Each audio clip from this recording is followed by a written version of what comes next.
Olá pessoal, sejam bem-vindos ao canal. Hoje eu vou começar a falar sobre trocas térmicas.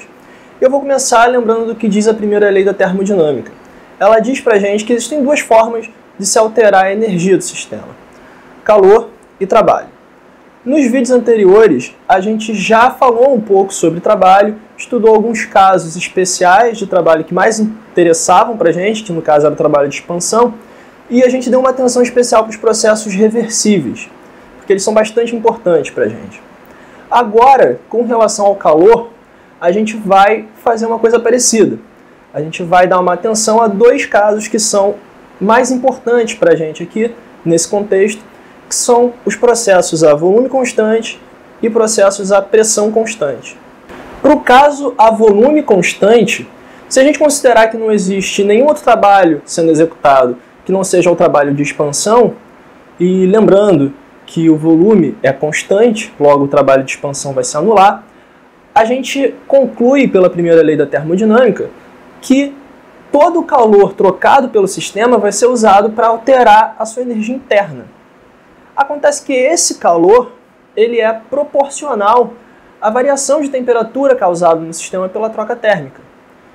A constante de proporcionalidade que faz com que essa proporcionalidade se torne uma igualdade, a gente chama de capacidade calorífica a volume constante, CV, que é uma propriedade do material. O subíndice V a gente usa aqui para lembrar que o processo aconteceu a volume constante. A capacidade calorífica a volume constante, ela é uma propriedade extensiva, que pode ser transformada numa propriedade intensiva, dividindo essa capacidade calorífica a volume constante pela massa do sistema. Essa nova grandeza gerada, essa grandeza intensiva gerada, a gente chama de calor específico a volume constante. E de que servem essas relações matemáticas que a gente gerou? Bom, elas servem basicamente para resolver dois tipos de problema. No primeiro deles, a gente conhece os estados inicial e final do nosso sistema e a gente precisa saber qual é a quantidade de calor que eu preciso fornecer para que o meu sistema sofra essa transformação. Ou um outro caso pode ser saber de antemão qual a quantidade de calor que eu estou fornecendo, qual é o estado inicial, e aí sim calcular qual vai ser o estado final para qual o meu sistema está sendo levado.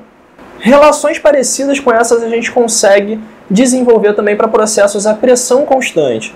Um processo a pressão constante, de novo, considerando que não exista nenhum outro trabalho além do trabalho de expansão, e agora que o processo ocorra de forma reversível, de maneira que o trabalho de expansão possa ser escrito não em termos da pressão das vizinhanças, mas em termos da pressão do próprio sistema, a gente mostra que nesse caso da pressão ser constante, e não do volume ser constante, o calor trocado não vai alterar simplesmente a energia interna do meu sistema. Na verdade, ele vai alterar uma outra propriedade que a gente chama de entalpia. A entalpia é uma função de estado que é definida como a soma entre a energia interna e o produto pressão-volume para o sistema. Se a gente usar essa definição de entalpia em conjunto com a primeira lei da termodinâmica, fica claro que o calor trocado ele altera, no caso de um processo a pressão constante, a entalpia do sistema e não somente a energia interna, como foi o caso para processo a volume constante. E lembrando que a gente usa o subíndice P aqui para lembrar que o processo aconteceu a pressão constante. Essa quantidade de calor trocada nesse processo a pressão constante, ela também vai ser proporcional à variação de temperatura causada nesse sistema devido à troca térmica. E a constante de proporcionalidade que transforma isso numa igualdade, a gente chama de capacidade calorífica a pressão constante, CP. Assim como CV, CP também é uma propriedade extensiva do sistema que, quando dividida pela massa desse próprio sistema, se transforma numa propriedade intensiva que a gente chama de calor específico a pressão constante.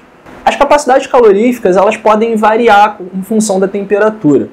Acontece que quando a gente analisa um processo para o qual a variação de temperatura é muito pequena, essas capacidades caloríficas podem ser consideradas constantes. Geralmente é isso que a gente faz.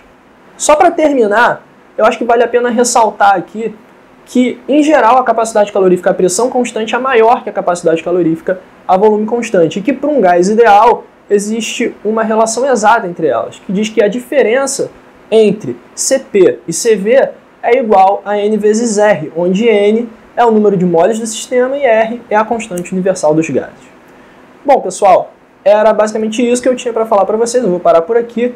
Eu espero que vocês tenham gostado, que esse vídeo possa ter te ajudado de alguma forma.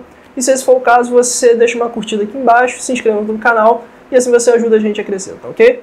Um abraço, até a próxima e tchau, tchau.